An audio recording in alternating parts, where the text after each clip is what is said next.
Hello and welcome to a Clarion update on the very recent government announcement that it is going to go ahead and extend fixed recoverable costs in civil cases. And immediately I say thank you to Robert Wright, head of the Ministry of Justice, who very kindly helped me with all of this and gave me a fast track copy of the report. Now, it's way too early to start fapping about figures. But what I want to do, and Andrew McCauley is horrifically busy, so I'm doing it. But what I want to do is just get a feel and convey the critical details about reform. And it's interesting because in June, only in June this year, and of course it is online, Andrew and myself, we interviewed Sir Rupert, and intriguingly, he said, and I quote, that he wasn't losing any sleep over the fact the government had not done anything about bringing forward implementation of fixed recoverable costs. Well, now it is going ahead. And can I say at the outset, absolutely, definitely, 100%, it will happen. I don't have a scintilla of a doubt about that. For people who say, oh God, this is awful and terrible and frightening, can I just gently point out that it was recommended by Lord Wolfe in the last century, no less, back in 1999. It has taken a good while to come, but it is now arriving, but not tomorrow. Can I say at the outset, my best estimate is that implementation won't be until October of 2022, conceivably April 2023. So it is about more than, slightly more than 1 year away. And by the way, when it does come in, note that old pre-existing matters will be excluded from the fixed cost regime. So the MOJ has made it clear that cases where the cause of action accrues on or after the date of the implementation, only those cases will be captured by the new rules. In the case of disease, then it is going to be when the letter of claim was dispatched. So it is not, I say, going to have a traumatic impact. I mean, if, for example, it were to come in October next year, somebody who has an accident in, say, September next year, so if it's injury, they've got 3 years to bring a claim, they could bring the claim in 2024. It might not settle till 2025, so it would still be within the current regime. What difference will it make to cases which are captured by the new rules? Well, it will make a profound impact. There'll be no budgeting at the beginning, and there'll be no detailed assessment at the end. The indemnity principle goes out the window. It is effectively a fee, a rate for the job. It is not, in terms of cost recovery, it is not how much work or how little work you have done. We are going to have 4 bands of work, the bottom band attracting the lowest level of costs, and that is destined for the hell of credit hire and bent metal.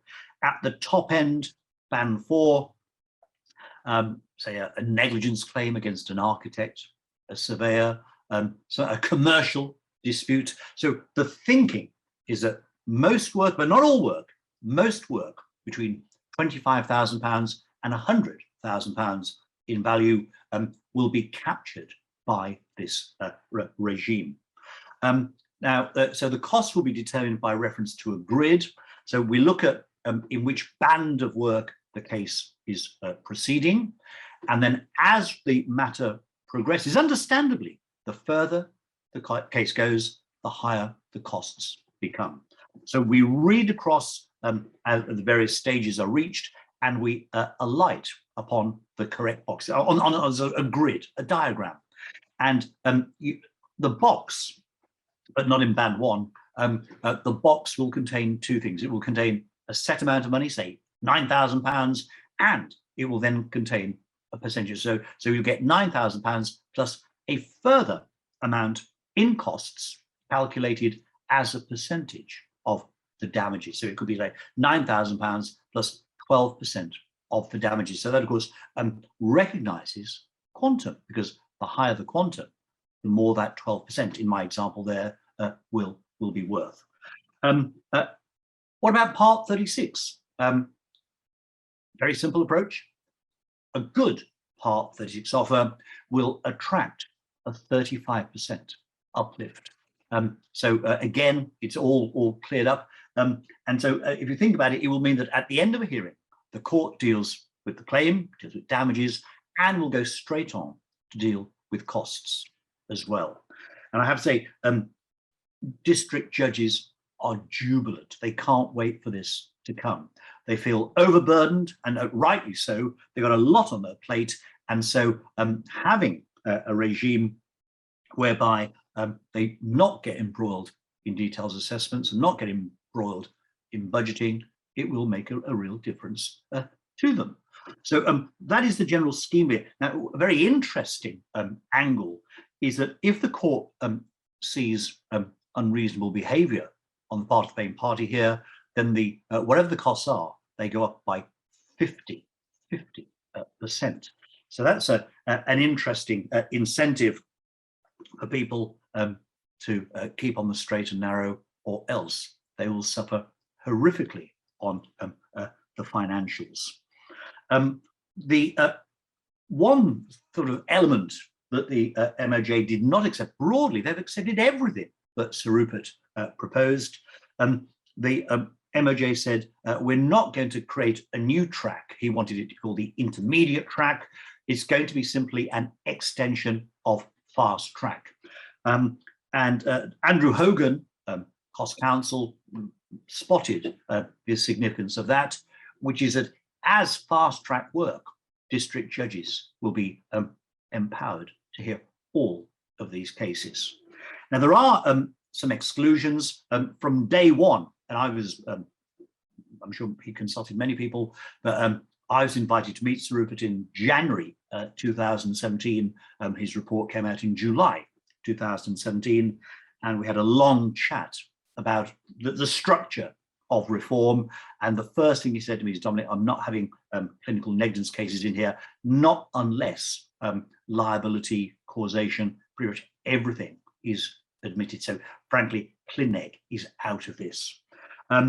Intellectual property excluded, cases involving child sex abuse excluded, actions against the police excluded, and there'll be an overriding exclusion if a case is perceived as unduly complicated.